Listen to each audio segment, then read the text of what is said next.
네, 안녕하세요. 곱박스에서 STR 실무를 담당하고 있는 김보람입니다. 이렇게 업무를 공유할 수 있는 자리를 마련해 주셔서 부족하지만 각사에 도움이 되었으면 하는 마음으로 준비를 해 보았습니다. 그러면 의심거래 보고 실무 시작하도록 하겠습니다. 먼저 의심거래 보고란 무엇인지 간략하게 정의를 말씀드리고요. 그리고 의심거래 보고 내외부 절차에 대해서 안내해드리고 곱박스의 의심거래 내외부 보고 절차 안내해드리고요. 그리고 이제 곱박스에서 내부 통제를 어떻게 하고 있는지 곱박스 사례 공유하도록 하겠습니다. 그리고 가상자산 사업자가 관련해서 각종 규제에 대해서 제재 사항에 대해서 이야기해 보도록 하겠습니다. 의심거래 보고를 하는 실무자라면 의심거래 보고를 왜 하는지 정도는 정확하게 인지를 하고 업무에 임하시면 좋을 것 같은데요. 의심거래 보고란 영어로는 Suspicious Transaction Report, 저희가 줄여서 STR이라고 하죠. 그리고 특정금융거래 정보의 보고 및 이용 등에 관한 법률 제4조에 명시되어 있습니다. 불법 재산으로 의심이 되거나 자금 세탁 행위, 공중 협박 자금 조달 행위 등을 하고 있는 것으로 의심되는 경우, 그리고 수사기관에 신고한 경우, 이 경우에 의심되는 합당한 근거를 밝혀서 보고해야 한다라고 명시되어 있습니다. 그래서 저희가 의심거래 보고를 하고 있는 거고요.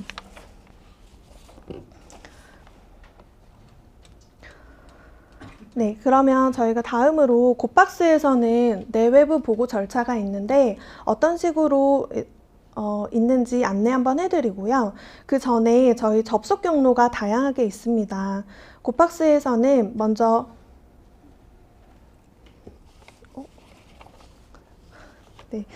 먼저 AML 시스템에 의심거래 얼럿 발생하는 경우가 있고요. 그리고 임의보고 형식으로 다양하게 접속 경로가 있습니다. 먼저 임의보고 절차 중에서 실시간 모니터링을 통한 임의보고가 있는데요. 이 경우는 저희가 곱박스에서 출금심사라는 실시간 모니터링 절차가 있습니다.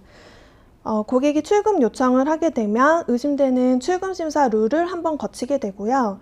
이때 통과하지 못할 경우에 수동심사로 전환이 되고, 그러면 담당자는 해당 고객의 입출금 내역이라든지 거래 내역, 그 밖에 외부 자료 등을 네, 입출금 거래 내역 등을 확인하고 이상이 없으면 승인을 해주고, 의심 요소가 발생이 되면 고객과의 유선 통화를 한다든지 아니면 금융거래 확인서와 같은 추가적인 자료 요청을 하는 추가 절차가 있습니다. 그 과정에서 의심거래로 판단이 되면 의심거래 보고를 하고요. 이와 같은 절차가 실시간 모니터링을 통한 임의보고라고 합니다. 그리고 그 외에 수사기관에서 영장 등 접수가 되는 경우에도 임의보고를 하고 있고요. 부정적 이슈 모니터링 같은 경우에도 매주 진행하고 있어서 해당 관련자가 나오면 임의보고하고 있습니다. 그리고 테마 모니터링 같은 경우에는 분기에 한 번씩 진행하고 있는 사항이고요. 네, 다음으로는 저희 곱박스의 보고 절차에 대해서 안내를 해드리겠습니다. 의심거래가 발생을 했을 때 1차적으로 보고 담당자가 KYC 정보나 매매 정보, 입출금 내역, 그리고 그 밖의 자료들을 검토를 하고요. 외부 자료라고 한다면 체인얼리시스를 이용하거나 아니면 블록체인닷컴 같은 스캔 사이트를 활용하거나 크레탑 같은 기업 정보 사이트를 확인합니다. 그 외에도 로드뷰라든지 구글링을 활용해서 다양하게 의심거래인지 확인하고 있습니다. 이렇게 보고 담당자가 1차 검토를 한 뒤에 보고건으로 판단이 되면 의심거래 보고서를 작성해서 보고 검토자에게 2차 요청을 하고요. 그러면 보고 검토자는 보고 담당자가 작성한 보고서가 올바른지 검토를 합니다. 먼저 1차적으로 오타나 누락은 없는지, 그리고 제3자가 읽기 쉽게 가시성 있게 작성을 하였는지 확인하고요. 관련자 여부, 입출금 내역이나 매매 이력, 금융거래 확인서와 같은 추가 자료 검토를 합니다. 적절하다고 판단이 되면 보고 책임자에게 최종 검토가 올라가고요.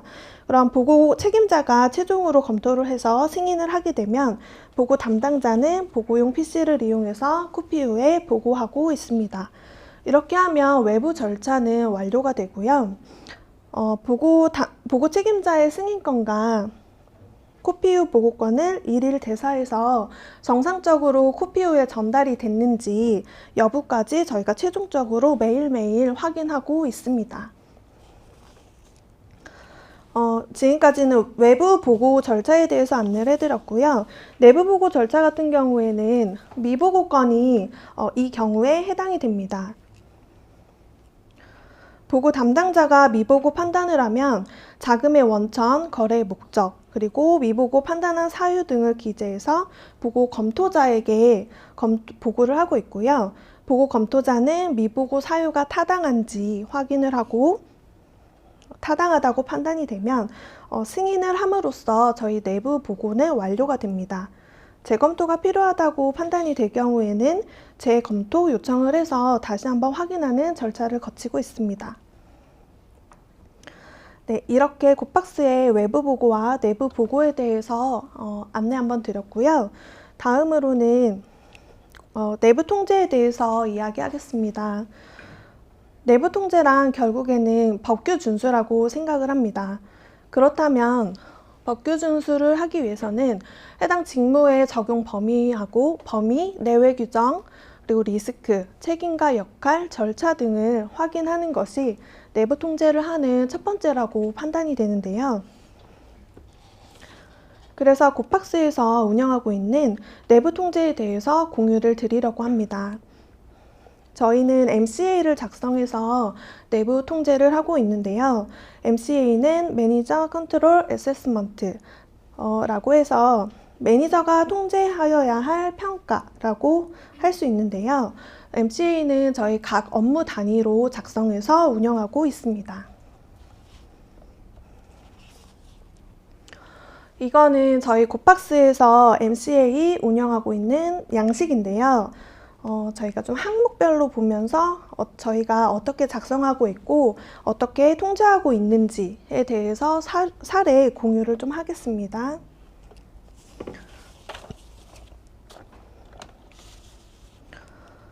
네, 먼저 프로세스 부분인데요. 실무자는 해당 업무를 구분하는 것부터 시작합니다. 예를 들어서 SDR 담당자라고 한다면 의심거래에 대해서 크게 세 가지로 구분할 수 있겠죠.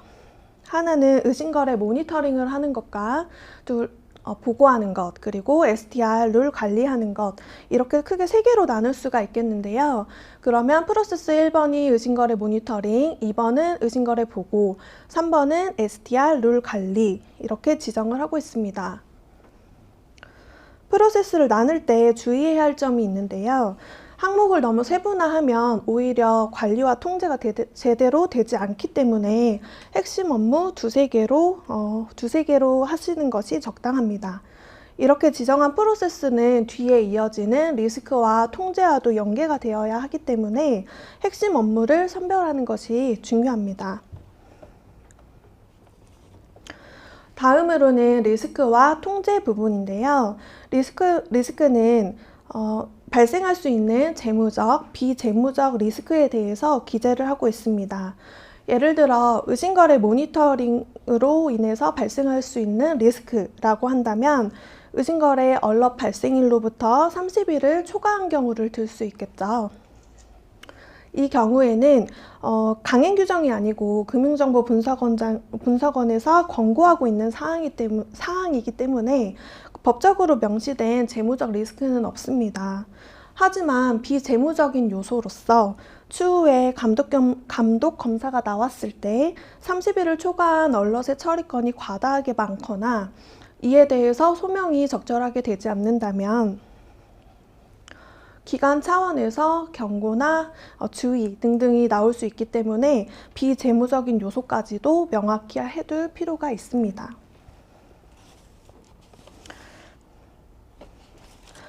네, 그래서 이제 리스크를 확인을 했으면 통제를 해야겠죠. 통제 부분의 포인트는 리스크를 얼마나 통제하고 있는가입니다. 예를 들어서 설명을 드리면 의심거래 모니터링은 누가 하는지, 어떻게 하고 있는지 등등을 기재합니다. 단순히 실무자의 이름이나 직책이 아니라 실무자의 이름이 아니라 부서나 직책을 기재하고 있고요. 또 언제 발생하고 언제 처리하는지, 책임은 누구에게 있는지 등등을 기재합니다. 저희 곱박스 같은 경우에는 내규에 이런 사항들이 명시되어 있기 때문에 어떤 내규 어디에 몇 조에 있다 이렇게 기재하고 있습니다. 다음으로는 모니터링 방법과 테스트 결과인데요. 모니터링 방법과 테스트 결과는 MCA라는 내부 통제 프로세스에서 핵심이 되는 내용입니다. 모니터링 방법에는 실제 리스크 통제를 어떻게 할 것인지에 대해서 제3자가 보더라도 확인할 수 있게끔 작성하고 있고요. 결과에는 리스크 방법대로 실행을 했을 때 그 결과를 작성하고 있습니다. 작성하기가 힘들 때는 먼저 테스트 결과를 작성해보고 그 다음에 모니터링 방법을 기재하기도 하는데요. 제가 예를 들어서 설명을 해드리면 의심거래 모니터링의 포인트는 의심거래 얼럿 발생일로부터 30일을 초과를 했느냐 안 했느냐의 포인트가 있을 것 같습니다. 그런 경우에 왼쪽의 예시를 보면 1분기 의심거래 얼럿의 전체 건수를 조회한다 라고 하면 전체 얼럿 건이 몇 건인지 수치를 도출할 수 있겠죠. 그리고 두 번째로 의심거래 얼럿 발생일과 처리일을 비교하여 발생일로부터 30일을 초과하여 처리 완료된 건을 확인한다 라고 한다면 30일을 초과한 건이 몇 건인지 수치로 확인할 수 있습니다. 그리고 세 번째로 30일 초과 건에 대해서 전건 소명 여부를 확인한다 라고 되어 있는데요. 소명된 건이 몇 건이고 소명되지 않은 건이 몇 건인지 정확히 파악할 수 있겠죠. 제가 여기서 전건을 확인한다 라고 했는데요. 의심거래 발생일로부터 30일을 초과한 건의 분기로 하더라도 그렇게 많은 양의 건수는 되지 않습니다. 따라서 전건을 확인이 가능할 뿐더러 전건을 확인해야 몇 건이 소명이 됐고 몇 건이 소명되지 않았는지 확인할 수 있기 때문에 전건 확인하고 있고요. 예를 들어서 개인 KYC 같은 경우에는 주소가 111로 되어 있거나 이응 이렇게 부적절하게 작성되었는지 적정성 확인을 한다라고 하면 이 경우에는 전건 확인이 불가능하겠죠. 그럴 때는 전체 건수의 몇 %를 샘플링하는 방법으로 기재를 할 수도 있습니다. 이거는 각 업무 상황에 따라서 달라질 수 있는 거고요. 각각 업무에 따라서 작성을 하고 있습니다.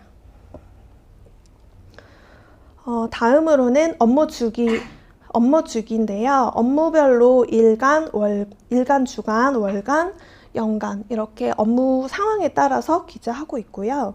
테스트 결과는 패스와 페일로 구분하고 있습니다. 예를 들어서 1분기에 의심거래 얼럿 발생일로부터 30일을 초과한 건이 10건이 있는데 이 중에서 소명된 건이 10건이다 하면 패스, 소명된 건이 2건이고 소명되지 않은 건이 8건이다 라고 하면 페일. 이렇게 각 업무 상황에 맞게 패스와 페일의 임계값을 정해서 지정하고 있습니다. 다음으로는 위험 등급인데요. 위험 등급은 재무적, 비재무적으로 분류를 해서 각각의 리스크에 대한 등급을 로우, 미디움, 하이로 구분하고 있는데 이 경우도 업무 상황에 맞게 분류하고 있습니다. 재무적 등급의 경우 재무적으로 피해를 볼 수 있는 금액을 임계값으로 지정하고 있는데요.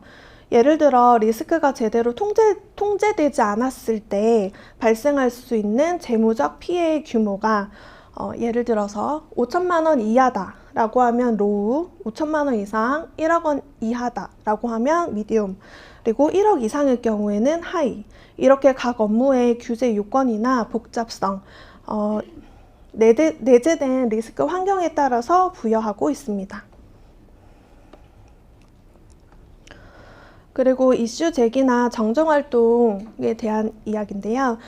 만약에 테스트 결과가 페일로 나왔을 때 조치 결과를 기재하거나 해당 업무에 이슈가 발생한 경우에 이슈 사항을 기재하고 있습니다. 만약에 정정활동이 기재가 된다면 업무 주기에 따라서 다음 회차에 그 내용이 조치가 완료가 됐는지 확인할 수 있겠죠. 네, 이렇게 저희가 곱박스에서 MCA를 어떻게 운영하고 어떻게 통제하고 있는지 사례에 대해서 안내를 좀 드렸고요. 다음으로는 이제 가상자산 사업자 관련해서 각종 제재에 대해서 공유를 좀 드리려고 합니다. 먼저 의심거래 보고에 관한 사항인데요. 의심거래 미보고한 경우에는 법 제20조 과태료에 명시가 되어 있습니다.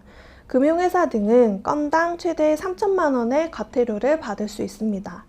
19년도에 1천만 원에서 3천만 원으로 상향이 되었는데요. 이렇게 상향이 되었다는 것은 그만큼 실무자가 놓치면 안 되는 이유도 커졌다라고 볼 수 있습니다. 그리고 허위보고와 누설에 관한 사항인데요. 이거는 법 제17조, 18조, 19조에 명시가 되어 있습니다. 허위보고하거나 보고사실을 누설한 경우에는 1년 이하의 징역 또는 1천만 원 이하의 벌금이 부과될 수 있습니다. 그런데 여기서 중요한 점은 행위자에게는 징역과 벌금이 병과된다라고 합니다. 즉, 징역도 받고 벌금도 받을 수 있다. 그리고 행위자뿐만 아니라 그 법인 또한 벌금을 받을 수 있다라는 것인데요. 이렇게 법률에 명시가 되어 있다는 것은 그만큼 엄중하게 다루겠다는 사항으로 실무자들은 각별히 주의하셔야 할 사항입니다. 실무를 같이 하고 있는 팀 내 혹은 담당자 간의 공유가 아닌 다른 팀과의 공유도 누설에 해당이 되기 때문에요. 이 부분은 각별하게 주의해 주시면 좋겠습니다.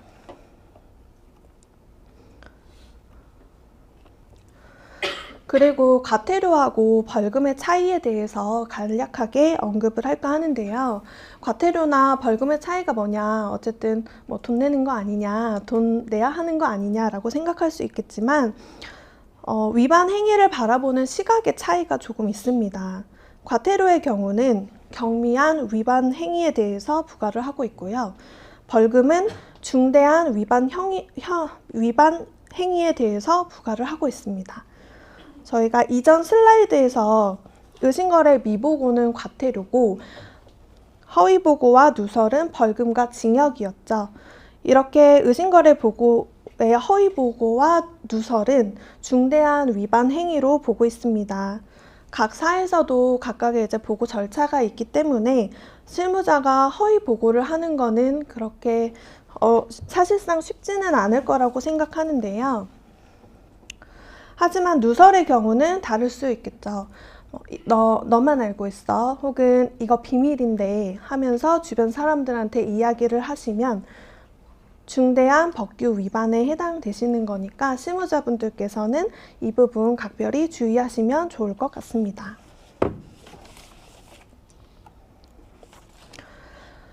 그리고 다음으로는 직접적인 징벌 규정이 없는 경우인데요.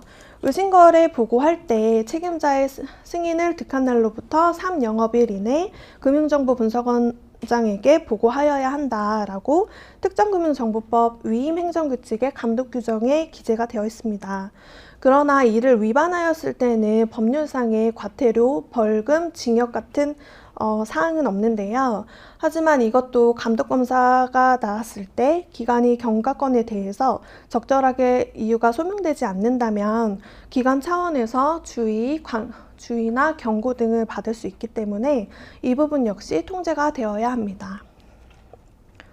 그리고 같은 차원에서 의심거래 얼럿 발생일로부터 30일을 초과하는 것 역시 강행 규정이 아니고 권고 사항이기 때문에 30일을 초과하여 처리된 건도 소명을 그때그때 하시는 것이 좋을 것 같습니다.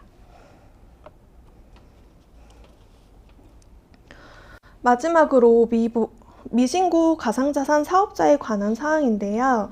법 제17조 벌칙 1항에 보시면 법 제7조 1항을 위반한 경우 5년 이하의 징역 또는 5천만 원 이하의 벌금이 명시되어 있습니다. 법 제7조 1항은 가상자산 사업자의 신고에 관한 사항인데요. 가상자산 사업자 가로 안에 이를 운영하려고 하는 자를 포함한다 라고 되어 있습니다. 이 경우에는 22년 8월 금융위원회에서 16개 미신고 가상자산 사업자를 특정금융정보법 위반 혐의로 수사기관에 통보한 사실과도 무관하지 않는데요.